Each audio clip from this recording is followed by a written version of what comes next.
LaDarrion, hey, how are you? Good, good. How are you doing? I'm great. Firstly, major congratulations Thank on you. everything that's been happening with your debut novel. It's instant, as Taj said, it's an instant New York Times bestseller. It's also, correct me, indie bestseller as well, correct? Yeah, yeah. And USA Today. Uh, Correct. So I guess my first question is how do you feel? Was this expected? How have you been absorbing all of this, particularly and I don't know if you want to tell viewers a little bit about your journey to getting here, that it was a process. yeah, yeah. I feel good. I feel relieved now that now it's time to get back into book two mode. Mhm. That it was something that I've been trying to work towards. I just didn't, you never know with these things. You never you just never know how it's gonna work out. So I feel really good. It was really interesting because I was flying into New York and like I knew the list was about to come out, but I was like, it's okay if I don't make it, it's okay. But I literally was on I don't know which bridge. Is it Manhattan Bridge? Whatever, the Brooklyn Bridge or Manhattan, whatever, which one, whatever. It's the big bridge that you go into the city. My agents called and my publishers, they all was screaming on the phone. I was like, well, what is happening? They was like, you made the list, you made the list. I was like, wait, what? Okay, like okay. I'm trying to get my headphones on. My Uber driver was driving kind of crazy. So I was like, okay, let me like situate myself. And they was like, yeah, you it's number five. It's number five on the New York Times. And I was like, wait number I'm thinking it's going to get on the list. I didn't know how the metric system was working, but number five, I was like, it cracked like the first five. Like that's amazing. So I found out as I was a New York Times bestseller going into New York. So it was just really full circle moment for me. And it was just beautiful. It's just been great. I just knew this story was going to take off. I always knew it. It's just now getting to this point. It's kind of like I told y'all so. I tried to tell everybody. That's kind of like the energy that I've been kind of having for the past few days. He's like, I told you. Yeah. So, so all right. So you're a playwright and also a screenwriter, and I hope in terms of this you hitting the New York Times bestseller list as you're entering Yeah. New York, you mind that for all sorts of writing potential. But you when you're saying you just said right now, I told y'all. Can you go into a little bit about what you mean by that? Because I Yeah. believe that connects to your journey, right? Yeah, it's kind of yeah. So the journey with Blood at the Root, it wasn't supposed to be a novel. It was supposed to be a television series. Correct. So I wrote it when I first got the inkling of the story. It was during the pandemic. I was just on Twitter, just we all talk. We talk some mess on Twitter a lot. And it was just we're all stuck inside the house and watching. I'm pretty sure like Moesha or the Parkers or any other things. I was binging everything. And I was like, yo, like, what if Harry Potter went to an HBCU? Like, what would that look like? And people really gravitated towards that tweet, and they were answering, and they were messaging me. They were like, oh, like you got to make that, and I was just like, it's the pandemic. We can't go outside really, and we can barely get hand sanitizer. You want me to go make a film? But as people were growing more towards the tweet and like just really sparking conversations surrounding like just fantasy and black people in the space of fantasy, I realized that I had something special on my hands. So I was like, okay, well, let me write this script then. And so I opened up my laptop and I started writing it and I was like, okay, this story is about this black boy. He's from Alabama. He has magic, but he needs to go to a school. Okay, magical HBCU, black boy magic. Boom, let's do it. And I wrote the first draft of the pilot. It was like June 2020. Yeah, something like that. Because when I made the tweet, it was around like March, literally when things just shut down. And so I ended up writing the first draft of it, and that's like cool. I was letting people know about the writing process and the how it was going, and people felt like they were with the ride from the beginning and growing with it. And it was like turn into a short film, and I was like, I don't have the money. And then people started donating and sharing and helping and like wanting to like we want to be on set, we want to help you. And so I was like, okay. I called up my friends. I'm part of a tribe of actors and writers and directors. I was like, hey, like y'all want to go out and shoot a short film? I know it's COVID. So yeah, so we spent the whole summer like thinking about it and getting ready. And then around October 2020, we shot a little short film. I always call it the little short film that could. We shot a little short film all over LA. And that's when it went viral again. And I was like, oh, we really have something special as we were filming it. And so, I posted it on YouTube and I submitted it to some film festivals and it got into some and it didn't get into a lot. And but people were like, we really want this story. Like people were having watch parties. People were like tagging me and saying and tagging other like they were tagging like movie studios and networks. And I'm thinking, oh, Hollywood's gonna come calling now. Like they're gonna come and give me that big TV movie deal. And um they didn't. They didn't come calling. They didn't answer the phone. They didn't even like watch the film on YouTube for free. And so I was like, okay, I'm gonna keep pushing. I'm gonna keep trying to get the story out there. And I was literally getting a lot of doors slammed in my face as far as like trying to get the story out there because I was hearing like, oh, it's good, but it's not marketable, or it's good, but we can't connect to the main character, or this or that, or we already have something in the pipeline. And I was like, how many people are out there really writing about a magical HB? Like, come on. And that happened for about a year. And I understand because it was the pandemic, like Hollywood, they probably was like, we don't have we can't even film anything right now. So I'm thinking when things were, was going to open up, I'm thinking I'm going to get like a job on one of my favorite TV shows as a TV writer. And I was submitting it as samples and I was trying to get agents and managers and nobody wanted it. Nobody wanted to rep me or hire me. And I fell into like a really deep depression about it. And like this was like 2021. And I was like, I don't know I don't know what else to do. I don't know how to get the story out there. And my friend was like, why don't you write it as a book? And I was like, I don't know about that because I fell out of love with reading. I used to love reading back in high school, but then I haven't read a book really like that in years. And I was like, I don't know. Like, I don't think publishing is going to want a story like this because again, it was a lot going on in the civil unrest and like, it was riots everywhere. I was like, I just kind of want to go against the grain with this one. Like, I don't want to see a young black boy dealing with police brutality or racism. I just want him to go, be accepted into school and go blow things up with his magic on accident, accidentally setting his class on fire. I want that. I want that type of story. And so I was like, okay, well, I'll think about it. Let me go. And so I went to Barnes and Noble in Burbank and I was like, hey, like I'm looking for some young adult fantasies. Like I'm trying to get back into reading. Like, do you have any with, black boys as the main character? We went, she looked up and down and I looked up and down and she was like, oh wow, we really don't have it. We really don't have that many. And I was like, basically I was like, are you serious? Like, you don't have nothing? And she was like, we really don't have a lot. And so I was like, okay, well, I guess I got to go home and write this book then. And so I locked myself in my apartment for 12 days, wrote the first draft of Blood at the Root, and I was like, I'm going to self-publish it. And eventually my friend who I was working with as an editor, she was like, no, this needs to be traditionally published with Darren. She's like, I can see this on, she said it. She's like, I can see this on the New York Times. I can see this blowing up. I can see this everywhere. I was like, no, I'm good. Publishing don't want this. And she's like, no, you really need to try. And so I said, okay, I tried. I ended up getting an agent, signing with the best agent ever, Peter Knapp. And we worked on the book for a year. And then we went on sub and I'm pretty sure you know how that is. Like very emotional. Like it's a lot. You're checking your email every 5 minutes, right? Or, but we kept getting the same note. It's a great story, but it's not marketable, and that's very coded.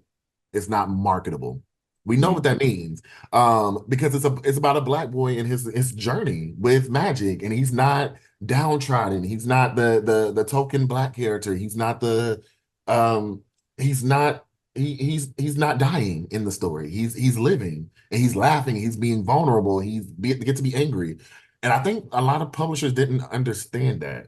And so did you, and it eventually, but am I right in remembering it eventually went to auction, that there Yeah, was enough interest? yes, definitely. So when I was in Chicago working on the play, like I was like just breaking up with the book. I was like, okay, it's not going to happen. I'm tired of getting my heart broken by this story.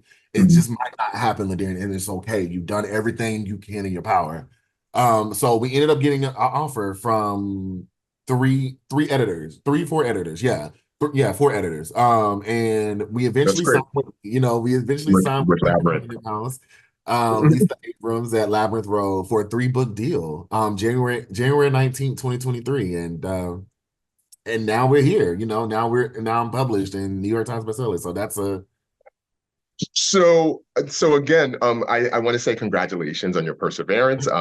So as you, I don't know if you know, but I've worked for many years as an editor in addition to, and that's what I was known for before starting to write as well. And so I know the process, and I know it can be quite a journey. So congratulations on hanging in thank you. there. And also, I think that's interesting. So one of the reasons why Nubia was published was because our editors at Delacorte recognized exactly what you said. That they really couldn't find. Nubia is both a fusion of science fiction and fantasy, and Yeah. they couldn't find that on the shelves in terms of centering a young black male. It was very, very difficult, and in terms of everything from booksellers to educators being like, there's a huge gap out there. And so just so you know, you're doing the thing and you're creating history by supplying a narrative that so many people have been clamoring for, really yearning for. I want to jump into the book now specifically. Your main character, his name is Malik Baring. We Yes. find out that he comes from a magical lineage and discovers that there's an HBCU named Cayman University that his mother attended. And much of the book deals with him learning about different magical systems and trying to figure out the mystery behind what happened to his mom. One thing, so firstly, I wanted to ask how much, and you've probably been asked this before, how much in terms of the main character, how much of the main character is you? How much of yourself did you uh, put in him? Or would you say it's a mixture of folks? I, mm, I have to quantify it. I want to say 75% of me, Mhm. myself. Yeah, yeah, Malik is kind of like that. Malik is kind of like the 17-year-old version of me that would, if he was more confident and had magic, I think that would have been it would have been Malik and me. Like that, we're a fusion of each other.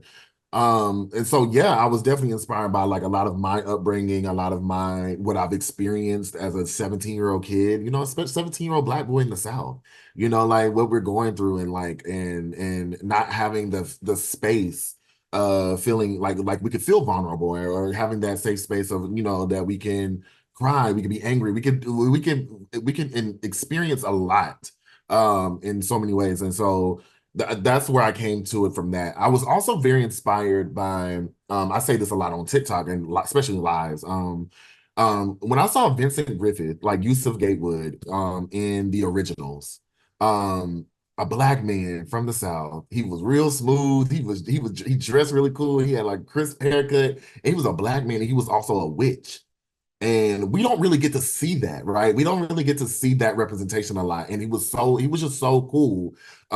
Just going like I watched the Vampire Diaries. I was a very obsessed with it, but I loved Bonnie Bennett. But when the originals came around, I was like, wait, Vincent Griffith, a black man, and he get to wield Matt. You don't get to see that a lot. And I was very interested in him as a teenager. I was like, well, what was his teenage life like? What was like he was a young black man, young black boy in the South. What was that like? So I kind of fused me and that inspiration from that character into one, and I was like, boom, Malik Barron. So I was that's kind of like I came up with the main character of Blood at the Root. It's just through those two, instances. So definitely. And this is connected then to what you just said. I think so. A literary agent I know, she said particularly in YA, and I think this is true that YA often tends to be some of the best YA tends to be very, very voiced.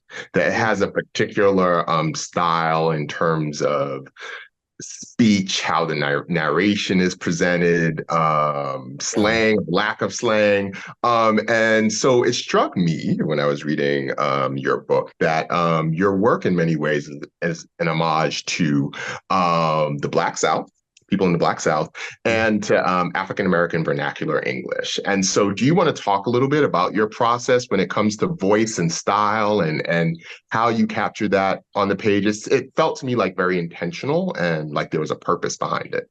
It's so interesting. And I'm getting this question a lot, like even in TikTok lives and just seeing people's reaction to it is very interesting. People are like, yo, that's Malik sounds like me. He sounds like my cousin. He sounds like, and I think that's very important because when I was growing up, just looking at, and I'm a playwright, and dialogue is very, very important to me. And the way it's structured is very important to me. Because I kind of stand on the shoulders of August Wilson and Zora Neale Hurston and how they wrote how Black people talk, like the language of the everyday people, right? And we don't really get to see that a lot in YA. And so because I think people want to see books as very like pristine and very, we want kids to talk with the King's English, like they have to talk proper to get it away. So not only Black readers can get it, but also everybody else can get it. And I was no, that wasn't a thing that I wanted to do. I wanted Malik to have this very authentic voice. I wanted him to say all the sayings, especially like the way I grew up. I wanted to honor the way my mother speaks, the way my father speaks, the way my grandmama used to talk, and my aunties, and like, and they could see it. Like one of my cousins back home in Helena, he said like the imagery in the like, language, he was like, it reminds me of my childhood. And so I think I wanted to spark that. And because I didn't want Malik to sound like he was in a Shakespearean play. Like I didn't want him to speak in a very correct manner. And sometimes like, and that's okay because he's a 17-year-old country Black boy from Alabama. And his story matters as well. And like just because he doesn't talk a certain way doesn't mean discount his entire existence. And I think a lot of times it's been like that, especially in books, because I was just listening, like, just reading the way Zora wrote Their Eyes Were Watching God. Like like the way they were talking in Florida, especially like, and during that time, I was like, oh, that is just so beautiful. There's so much poetry in the South. So I wanted to create that because I brought in a lot of my playwriting um experience with writing the dialogue and crafting it and making sure that it sounds just sounds like a Black kid, a Black boy from Alabama, and you're gonna listen to what he got to say.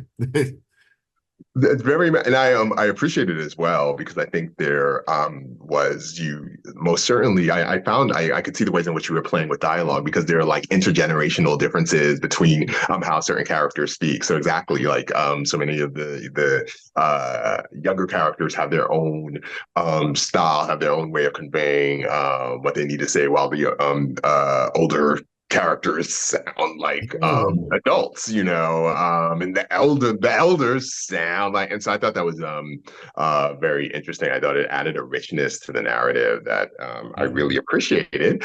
Yeah. Um, so you so I have a couple of questions around so I'm a big world building person, and so I noticed you've like it feels like you wrapped your arms around the African diaspora. So you have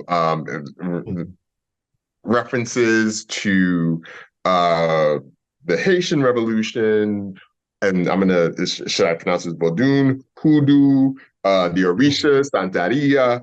Yeah. The list goes on and on. What was your inspiration for that? Why? It felt like you wanted to really, really put your arms around the totality of the African diasporic experience in terms of the magic and spiritual systems you wanted to present. Why was that? What was your inspiration for that? Yeah. Growing up in the South, I grew up in the Baptist church. And like now that I look back and I'm like, there were certain things we were, the preacher man was doing, the ushers and the first ladies, everybody. There were certain things, and I was having a lot of questions. The way they sang, like the way that we lead worship, the way we fall out and be filled with the Holy Spirit. And I was like, I always ask the question, like, where did that come from? Like, like, why do we do the things we do? And I know there's different denominations and there's different ways of practice, but I was wondering, I was like, um, where did they come from? And I was like, hoodoo. Like the enslaved people, like our ancestors they had to build from the ground up because they had a lot of they worshipped a lot of like the Orishas, the like other gods, but also when they would come over here, like they had to rebuild their spiritual practices, right? And that's how we came to hoodoo, like the singing and like there's messages in the songs, like they would hide the messages in them. And so I was very interested in that. And I was also so many inspirations. So one, I was having a conversation with my mom, and and my mom, she one of those Southern women, like she grew up in the church. Like she's like, why do you always write about that magic stuff? You don't think that stuff is like evil? And I'm like, okay, we're gonna have a conversation. And I was like, you see that cinnamon broom that's on your wall? Where do you think that came from? Like, do you remember? I was like, you remember Auntie used to sweep from the back of the house all the way to the front, all the way out into to the sidewalk, and she would sweep, and you would always find her. Where do you think that came from? Why do y'all think you sit on the porch, right? And you laugh and you talk and you sing and you commune with each other. Where do y'all all think that came from? And I think what it was too, because for a long time, Hollywood was demonizing Black spirituality for a very long time. And I remember watching, and it's one of my favorite seasons, and this is no shade, but American Horror Story Coven. And Queen Angela Bassett played Marie Laveau. And I was like, yes, like it was one of the best performances ever. I didn't like the representation that it came with, like especially the deity that showed up that that was kind of like the impetus of her story, right? I was like, that's not right because again, it was very whitewashed. It was a very whitewashed version. So I was like, well, okay, I really wanted Blood at the Root to kind of talk about all of that, but to put the again the poetry of it, the beauty and like the history behind it, the complexities of it behind it. And so I wanted to have that through the lens of a young Black boy because he's thinking like maybe this stuff is evil, maybe this stuff like no, this is your history, this is your ancestry, and it's beautiful and it's part of you. It's a part of your every fabric of your being. Like it's you. And so I really went into that because going through high school, we always learned about Greek mythology, but we never learned about African mythology. And Greek mythology was always placed on a pedestal. And I'm like, well, there was a lot going on in Greek mythology. If you read some of those stories with Zeus and all, they was doing a lot. And I was like, so this is celebrated, but when it comes to Black people's spirituality, it's demonized. No, no, no, no. We got to dismantle that. So that's why I put it in there. For me, I want to start dismantling a lot, of that thinking. And now my mom is like, oh, okay, that stuff is kind of cool. Like I didn't even know that. Because again, the history been so it's been whitewashed, and now we got to reprogram ourselves to think that our spirituality is not bad. The way we dance, the way we sing, the way we commune with each other, the things that we do in the funeral, like down to the funeral processions, right? Where we cry, we mourn, and then right after we eating food and laughing and dancing and playing music and playing spades. Like that, all that is just that's the part of like the magic of Black people. And so I wanted to put that for the long answer. I wanted to put that in the book because of that. Well, it's a great answer, and it's interesting. I don't know if you would agree with this. I would say in terms of how you're presenting the history and the connected spiritual systems and magical systems, it struck me as very um I guess I don't know, human maybe is the right word in the sense of there are characters who use what they can do in benevolent ways. There are characters who use it in ways that we might find gray, and then there are characters who use their magic in ways that we would say are evil. It runs the entire gamut, and so that's what I thought was very um, interesting as opposed to just saying, oh, this is evil, demonic, this type of spiritual is just bad. And I thought it was a very comprehensive way um, uh, to approach that. Yeah. Um, we have a question. I don't know if you saw it. How did you approach the magical Negro stereotype? And you know, there's a certain film that was recently released that I've been thinking of. You, you don't have to speak on it, but but I Yeah. think suffice to say, how did you approach the magical Um, stereotype? yeah, I would, yeah. Um, mm, yeah, oh Lord, that okay. So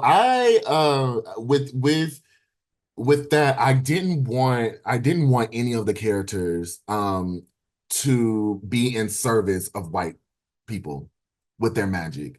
Because we've seen too much of that. We've seen too much of that. Justice for Bonnie Bennett, hashtag justice for Bonnie Bennett. Like we've seen time and time again that black characters are usually in service of the white main character in a lot of YA, in a lot of films and plays and all of that. So I didn't want to make it feel like that. In terms of like the magical Negro, like the history behind it, over the course of the three books, I will say we're gonna tackle that. Even in book two, I don't want to give it away, but like there is an opening line that Malik says, like, "I am not your magical Negro." And like now, because and it that's taken from like James Baldwin's play, like I'm not your Negro, but like also I am not your magical Negro, and we're gonna deconstruct that. There's a whole chapter where we deconstruct that whole ideology, right? But yeah, I didn't want to center any of Malik's story in whiteness, and he's going to help. He doesn't even have like there's not white characters in the book. There's just he didn't want to. I just didn't want that. Because I always think about what Toni Morrison said, like, sometimes people think that our lives is not, there's no depth to our lives unless it's center whiteness. I totally agree with that. I stand with her on that. And hearing her and hearing that and thinking about all those giants who came who didn't have to center whiteness into their stories. And regarding to the fantasy, I couldn't do that. And so I definitely over the course of the three books, we're definitely going to have those tough conversations, and we're going to look at history of the magical Negro characters that we've seen in films and theater and books. And Malik is so beautiful. He's going to learn because he's a 17-year-old kid. He doesn't have all the answers to that, but he's going to have professors definitely deconstruct that for him in the books, and it definitely talks about it. And Malik is certainly a character who does his thing when he's set on something, when he's like, this is what I think is the right thing to do, even if other people don't think it's the right thing to do, even if the reader may not think it's the right thing to do, it feels right. But it certainly is Yeah, someone he goes, you made that very clear, in yeah, terms of who yeah. he is as a character. Yeah, definitely. I mean, there's definitely, there's so when people read the book, there is a scene in there where the professor gives him, watermelon chunks, right? Like to replenish his magic. And Malik says it. He's like, watermelon replenishes our magic. Like that's kind of stereotypical, don't you think? And she's like, oh no, let me sit you down and let me give you a history lesson. Again, dismantling that idea, that stereotype when it comes to black people and watermelon, because watermelon has everything in it to sustain life. And it comes from us. It comes from Africa. It comes from like that's how black people built their wealth and during the Reconstruction era. And I didn't know that until I researched it. I was like, wait, because I remember growing up in the South, my mom used to tell me there was a man. He used to drive all the way down from Birmingham to our hometown. He used to have a truck full of fruit, and he used to sell fruit, and that's how black people built their wealth during the Reconstruction with that. And I was like, if I would have known that as a 17-year-old kid, I would have ate more water back then. So it's definitely going to, I'm going to treat that just with the magical Negro ideology and deconstruct it. Just like how they did in Lovecraft Country with Topsy and Bopsy, right? Like they deconstruct a lot of the stereotypes. So definitely. So you have a large, so I'm going to ask you two questions sort of bundled into one big statement. So you have a large cast. You also, as I said, are dealing with different magical systems, different people, depending on their specialty, have different abilities, gifts, powers. Do you have a favorite power gift? Was there one that was particularly compelling to write and present? And if so, why? And then also, do you have a favorite character or favorite characters and why? Oh, that's a that's a big one. Some of my favorite magic that I'm going to be developing over the course of the three books is, I mean, okay, it is Malik's magic, because the ancestralness of it, right? Like we hear about ancestral magic, but what does that mean? And the way I'm developing it is that being able to not like go back in history, but like actually tapping into people's memories and their souls, and like it's just really cool. And like we're gonna like I like that too. I just want to say, yeah, when you said, yeah, I was like, like oh, I like that. yeah, I kind of play around with it in book one, but in book two, it's going to be really, really explained. If you get to the end and you see that professor, I'm not going to name any name, that professor that walks in. Um, so yeah, definitely like the memory, like because we talk about there's a line in August Wilson's play Gem in the Ocean that Aunt Esther, she talks about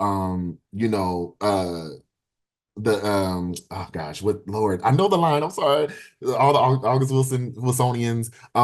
There's a line she says that we all made a kingdom out of nothing, right? There the ocean is the kingdom, like the bones of our ancestors is in the ocean. So definitely having Malik tap into that, not only tap into ancestral magic, but also the history and the memories of all our ancestors is definitely going to be something that's definitely something that I'm really cool, like I really find cool, and we really don't get to see. So I would say that's kind of like one of my favorite magic systems of the book, and it's going to grow. Favorite character? It was leaning between Uncles, Bawan Samdi, but also now Tay. I think Tay is one of my favorite characters. Um, because we don't get to see characters like him a lot in books, and that innocence, right? You can and can you describe who Tay is, Yes. please? Yeah, so Like, Tay Cunningham is Malik's younger foster brother. He is 12 going on 30, as Malik describes him. He's very smart. He loves cooking. So you're gonna see him cooking, with Mama Aya. And he's just a very sweet and young, innocent black boy that he loves Malik, and he loves his magic, and he doesn't see Malik's magic as a bad thing. He see it as a heroic trait. And again, that's what makes him so much of a fave of mine, because he's innocent, and he's not letting the world take that away from him. So yeah, it's definitely toggling between Bawan Simdi and Tay, because they're just Bawan is just one of those uncles that he's a deity. I was gonna say, can you explain also who Ban Yeah, yeah, some yeah. D is as Bawan well? Samdi is a Haitian deity of the dead. He's a Loa of the dead. But in the book, he's that, but he's also he's kind of like the play uncle of Malik and Tay, and he drank whiskey and he cussed and he listened to that old blues. But he's one of those uncles again that's was inspired by a lot of my uncles in my family. And he says any and everything that comes to mind, like he does not care, and he's a truth teller, and like he's also very scary.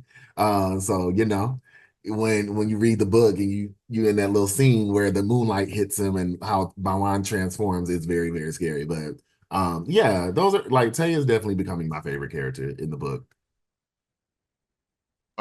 Is do well. Well, I'll go into my next, and I know you probably don't want to spoil. I have questions about like Yeah, yeah. I know you don't want to spoil things for people who haven't read the book yet. But do you? Well, my I guess my next question is so this is a trilogy. What do you have? What can you say, maybe without giving anything away, in terms of the first book, maybe you could talk about what are the themes you want to continue to explore in the trilogy as on a whole, or the next book. You sort of alluded to it a little bit in terms of you're talking about memory magic. And then what are your how do you feel now that you've done this YA debut fantasy thing? Does fantasy have your heart? Like I'm a big I suspect one of the reasons, why they wanted us to speak is people know I'm a big sci-fi fantasy, anything speculative, horror, and I'm like, yeah, Yeah, so yeah, particularly that you're centering blackness with this. I just, I'm so happy to see that. And so I'm, yeah, wondering like what are other projects that you're interested in working on? other projects, yeah, I definitely want to stay in the YA field. Mm. Uh, because again, I just don't think we get a lot of YA books with just black boys as the main character. Like, I definitely want to play in the horror, the contemporary. I definitely want to fantasy is hard. I love fantasy. Like fantasy is my bag, and that's my bread and butter. But it's very hard to write, y'all. Uh, Why is it hard? Why is it hard? because Explain. people don't understand like magic systems and you having to create that and the rules and the it's just I'm like, wait, what? You gotta create rules? Why? It's magic. It's a lot of It- work. it's a lot of work. It's a lot of work.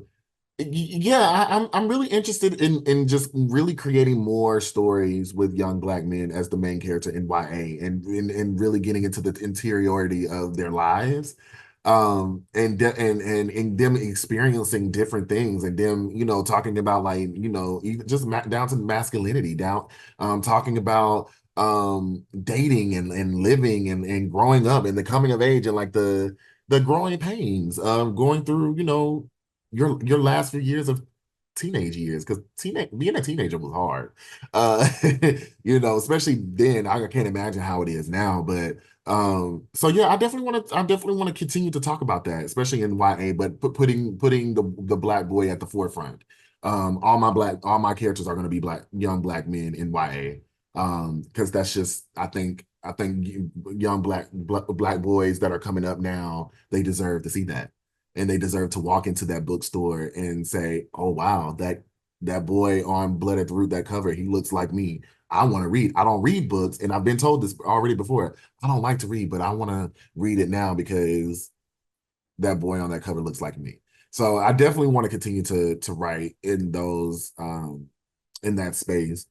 As far as like what's going to happen in book two and book three, well, book three got to be written. But book two, I'm working on it now. Without spoiling, we're definitely going to be playing around the themes of um what will happen when you're standing at a crossroads.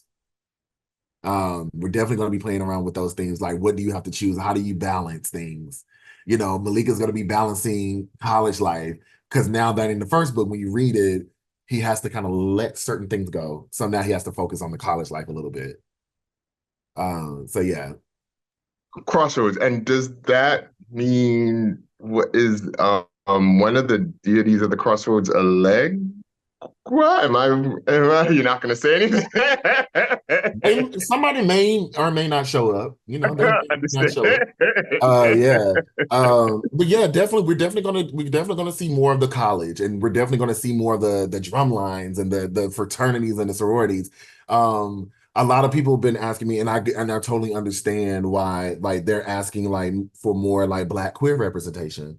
And we're definitely I was gonna say, yeah, when you had mentioned masculinity, I felt I wasn't sure if it would feel like we're backtracking a little bit, but I did notice that the characters, there are a range of gender identities and expressions of sexuality in the book. Why is that important to you? yeah, Why'd you make it so?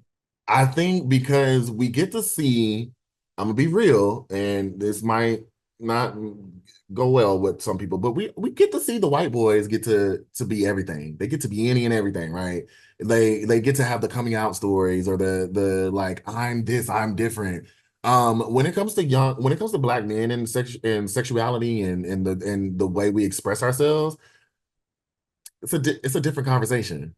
And I'll definitely want to talk about that. There is a character that's Malik's college roommate, D'Angelo. He's a bisexual man from Selma, Alabama, and he has conversations about that. And we're gonna continue to have those conversations in book two, where Savan, who is one of the queer characters, non-binary character, where they're gonna call Malik out on some things. And they're gonna call out Cayman University, the entire institution that's supposed to be magical and black and supposed to be forward thinking, but they're gonna call out a lot of the history of erasure of black queer magical people in this world. And so yeah, we're definitely gonna get into a lot of those conversations, the sororities. There's gonna be a queer-led organization that we're gonna see the history of, more history. We're going to be doing some more time traveling. So yeah, definitely all of those without spoiling too much, but definitely that's what we're going to be looking forward to in book two. I smiled when you had a D'Angelo because I am a C Angelo. My middle name is Angelo. So Yeah. Oh yeah. Yeah. so I was like, wow. Come Yeah, on. my family's from Panama by way of Barbados, and I grew up Oh, okay. Come in on. yeah. So that's why so much, as you can imagine, so much of what I was reading, I was like, well, yep, I know that. Yep, oh, yep, Yep. oh, Yep. You know that. yeah. Yes. I love So that. very diasporic, and I do really think that um because I know you, as a writer, you have to stick to the main story, but because you're dropping a lot of different things, I do think that quite a few of your readers are going to start exploring and wanting to learn more because it'll be the first time they're hearing about certain belief systems and wanting to know, does this really exist? What did EI did this? Does this exist? Did he make this up, or is this really something? And I think I'm sure you're going to have lots of feedback and conversations around that. So Yeah, and that's what it's supposed to, right? That's what it's supposed to do. That's what books are made for, and um, books are very powerful, and the imagery of it is very powerful, right? And it's definitely interesting because I do dabble in Haitian Creole mythology, or not mythology. I'm sorry, spirituality. Because to them it's not myth. There's nothing a mythology about it, but definitely that. We are going to see some characters from from those islands, and they're going to talk about OBI, and they're going to talk about all of that, and we're also going to have some of those conversations with the students within the campus as well, because yeah, I think it's going to be really cool to see that in a fantasy space, and have black people just talking and just casting spells and talking about like some of the things that we go through in the diaspora. Definitely. so another question from the audience: are you going to adapt the book into a play or film, or I'll add, or a TV series? Um, uh what I can say is that there are plans currently happening. It's so interesting that I went from a little short film, into a book, and now there's conversations. Well, are you interested in adapting for this or that? So yeah, definitely. I can't say too much on that. But I hope to have that information soon, because this would be cool, right? To see on TV. I would love to get all of like young black Hollywood to play in this space. And also some of our older actors that don't get the love, right? I definitely see Leon Robinson. If you know him, he played David Ruffin in The Temptations as Bawan Semdi. I just see him as that. I definitely see a lot of actors in this. So yes, there are plans for TV and spinoffs and movies, because I want to bring back that era. Like I don't know if you remember that era of like when Twilight was big, right? And you had to go to the midnight premieres, and Hunger Games, and like I want to bring back that era, but I want to feature black characters in that space now. Because the YA boom wasn't very welcoming to other, people, unless we were there to be killed and to propel, Katniss's story. So yeah, definitely, I want to recreate that era. Sounds good. And I think I would say because of all the characters you have, I immediately would think TV series. So can really do a deep dive into certain characters. And, Mm. every time you have a large cast, like you have different readers have different, one of the things I love about books with large casts, and sometimes why I gravitate towards that with my own writing is because I think different readers then have the opportunity to see themselves in different ways, and then particularly in terms of centering Black characters who so often, as you said, are sort of just there to be killed off, and knowing that no, you are part of this ensemble, this web of folks, and you're really an active part of the story. I just think, yeah, I think a TV adaptation, and you have the time to really Mhm. explore, luxuriate, and Yeah, get, yeah, like get what? people close and then break their heart when Yeah, someone I definitely see an episode like a backstory episode of like the Haitian Revolution. Like just imagine seeing that on screen, right? And seeing exactly. people wielding magic, and you see this beautiful Black woman. There's a Black woman character in the Haitian Revolution. There was actually several Black women that we don't get to learn about, who led the charge. Imagine seeing those beautiful queens like just speed, like they have like super speed, and like they have the spirit, they just tearing people up. I definitely want to see that. So yeah, definitely, definitely. I don't, unless there are any other questions, I just want to say thank you so much for your time, and again, hearty congratulations on Thank the you. success of your book. Are you going to be continuing? Are you making any more immediate appearances? Will we continue to see you doing the thing?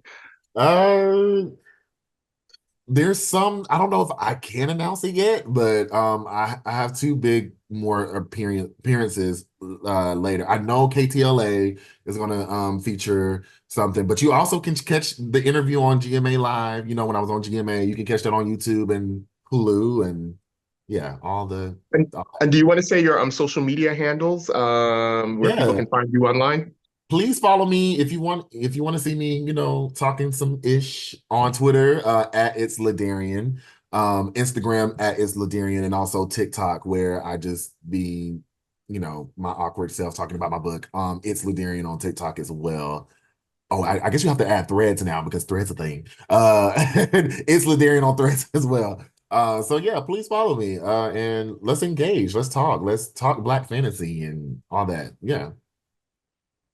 Thank you so much. Take care, LaDarrian. Thank you.